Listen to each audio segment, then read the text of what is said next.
Hello friends, পশ্চিমবঙ্গের সবচাইতে গুরুত্বপূর্ণ খবর যেটি আজকের, সেটি হলো এনআইএ রেইড।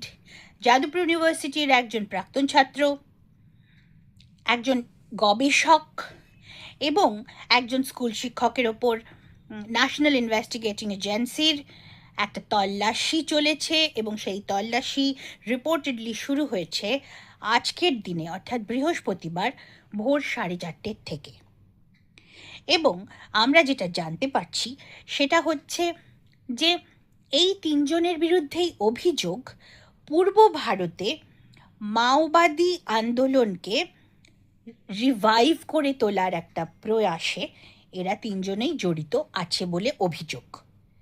যাদবপুর বিশ্ববিদ্যালয়ের যে প্রাক্তন ছাত্রের বাড়িতে তল্লাশি হয়, তার সেই ছাত্র রেভলিউশনারি স্টুডেন্টস ফ্রন্ট মানে আরএসএফ নামক একটি নকশালবাদী সংগঠনের সদস্য এবং কেউকেটা হোমরা চোমরা। সেই সূত্রে তার বাড়িতে এনআইএ রেইড হয় এবং তার উপর কিন্তু unlawful activities prevention act UAPA ধারা দেওয়া হয়েছে এনআইএর তরফ থেকে এবং তাকে ডেকে পাঠানো হয়েছে রাঁচিতে ঝাড়খণ্ডের 2022 সালের একটি মাওবাদী হামলা সংক্রান্ত কেসের সঙ্গে এই ছেলেটির সংযোগ আছে বলে অনুমান করছেন তদন্তকারীরা এবং সেই সূত্রেই তাকে জিজ্ঞাসাবাদের জন্য তাকে ডেকে পাঠানো হয়েছে আগামী জুলাই মাসে। রাঁচিতে তাকে হাজিরা দিতে হবে। ডেকে পাঠানো হয়েছে একজন গবেষককেও, যিনি কিনা একজন অ্যাক্টিভিস্ট এবং ফেমিনিস্টস ইন রেজিস্ট্যান্স বলে একটা অর্গানাইজেশনের সঙ্গে তিনি যুক্ত এবং তিনি গবেষক। তাঁর লেখাও রয়েছে এবং তাঁকেও ওই ভোর 4:30 তাঁর বাড়িতেও তল্লাশি হয় এবং তাকেও জিজ্ঞাসাবাদের জন্য রাঁচিতে ডেকে পাঠানো হয়েছে। এবং অন্য তৃতীয় যে ব্যক্তি, তার বাড়িতে বলা ভুল, তাকে ধরা হয়েছিল তার স্কুলে, নদিয়া জেলার জাগুলিতে তার স্কুলে তাকে গিয়ে ইন্টারসেপ্ট করেন তদন্তকারীরা এবং স্কুলেই তাকে দীর্ঘক্ষণ আটকে রেখে জিজ্ঞাসাবাদ করে তাকেও ডেকে পাঠানো হয়েছে ফার্দার জেরার জন্য।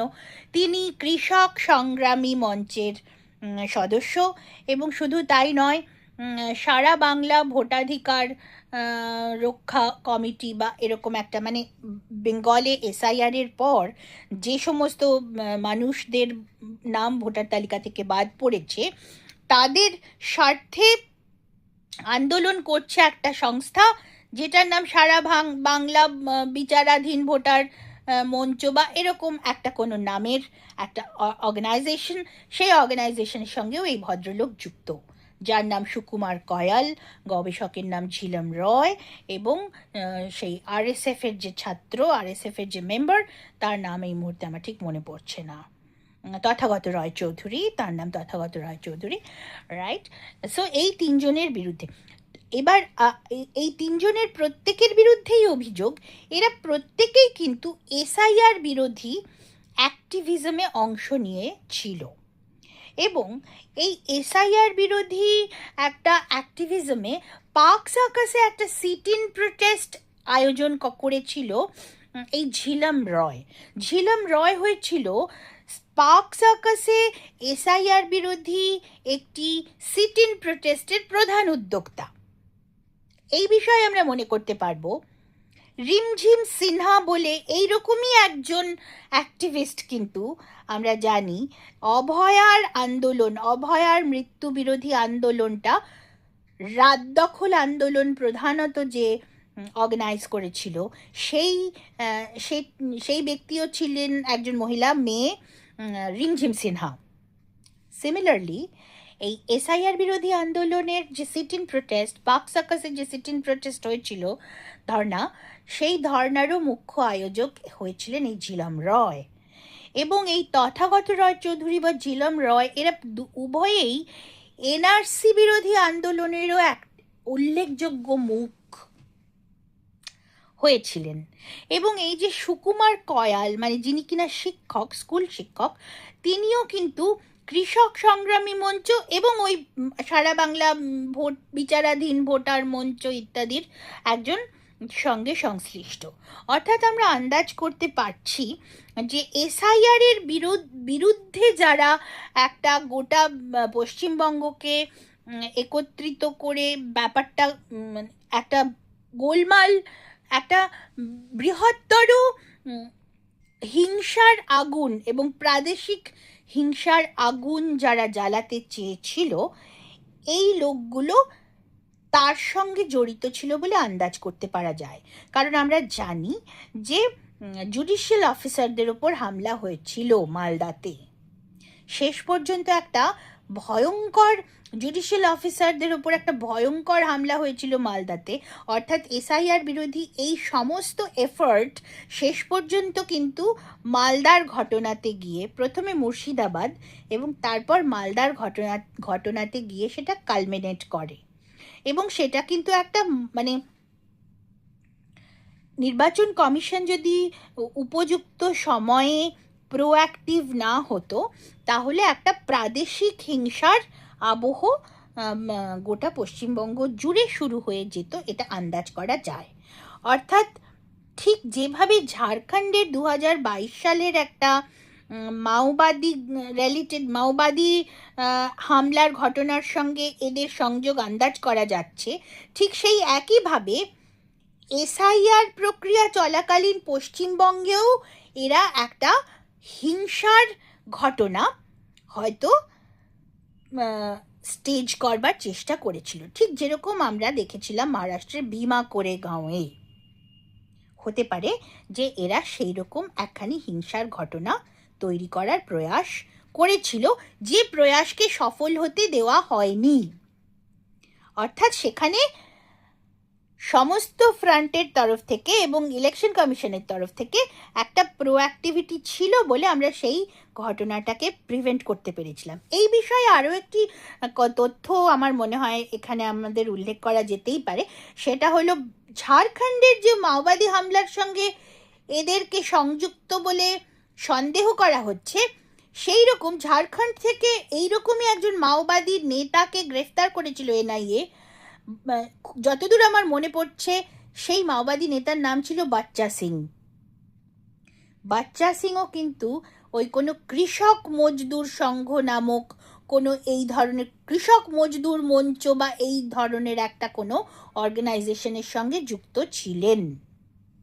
তার সঙ্গে কৃষক সম্প্রদায়ের একটা যোগাযোগ ছিল। আবার আমরা দেখতে পাচ্ছি এই যে সুকুমার কয়াল ব্যক্তিটি, তারও কিন্তু ওই কৃষক সংগ্রামী মঞ্চ।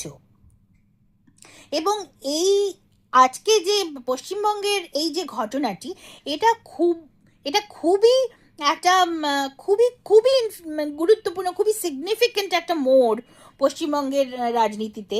সেটা হলো পশ্চিমবঙ্গের মানুষদের একটা বিরাট অংশ, কিন্তু একটা খুব বড় অংশ, বিশেষ করে পশ্চিমবঙ্গের একাডেমিয়ার সঙ্গে যুক্ত মানুষদের একটা বিরাট অংশ কিন্তু এই রকম শহুরে নকশালবাদের সঙ্গে সংযুক্ত, যারা কিন্তু শহরে বাজারে গ্রামে গঞ্জে থেকেও মানুষের মনের মধ্যে নকশালবাদের, বিচ্ছিন্নতাবাদের এবং মানুষের ওপর